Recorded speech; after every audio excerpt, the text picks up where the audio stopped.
Try பண்ண ஒரு விஷயத்தால Vodafone, idea, Jio எல்லாமே கொஞ்சம் கதி கலக்கியிருக்காங்கன்னு சொன்னா நம்ப முடியுதா? என்னன்னு பாத்தீங்கன்னா, கஸ்டமருக்கு ஏற்ற மாதிரியான சர்வீஸ் வந்து நீங்க கண்டிப்பா கொடுக்கணும்னு சொல்லிட்டு அனௌன்ஸ் பண்ணிருக்காங்க. அடுத்த 30 நாள் சாம்பார் ஆப் எனக்கு ஒரு மாசத்துக்கு நீங்க பே பண்றீங்கன்னா கால்ஸ் வரும், எஸ்எம்எஸ் வரும், நெட் பிளாக் வரும். ஆனா இனி அப்படி கிடையாது. உங்களுக்கு தேவைன்னா கால்ஸ் ஆக்டிவேட் பண்ணிக்கலாம், உங்களுக்கு தேவைன்னா எஸ்எம்எஸ் ஆக்டிவேட் பண்ணிக்கலாம், உங்களுக்கு தேவைன்னா டேட்டா ஆக்டிவேட் பண்ணிக்கலாம். அப்படின்ற சிஸ்டம் வந்து கொடுக்கணும்னு சொல்லிட்டு அடுத்த 30 நாள்ல ஏர்டெல் எக்ஸல் இந்த டைம்ல எல்லாம் பாத்தீங்கன்னா ஒரு வவுச்சர் இருக்கும், 10 ரூபா ரீசார்ஜ் கார்டு. அது யாரெல்லாம் முன்னாடி 90s கிட்ஸா இருந்தீங்கன்னா அவங்களுக்கு கண்டிப்பா தெரியும், 90s கிட்ஸா அந்த லவ் பண்ணவங்களுக்கும் கண்டிப்பா தெரியும்.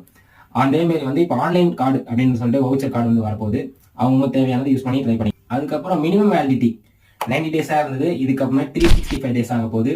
கண்டிப்பா இது எல்லாருக்கும் பெஸ்டா இருக்கும்னு நினைக்கிற கன்சியூமர்ஸ்க்கு. இனிமேல் வோடாஃபோன், ஐடியா, ஜியோ என்ன பண்றாங்கன்னு பார்ப்போம். மிஸ்டர் டி டாக்கீஸ்க்கு சப்ஸ்கிரைப் பண்ணுங்க.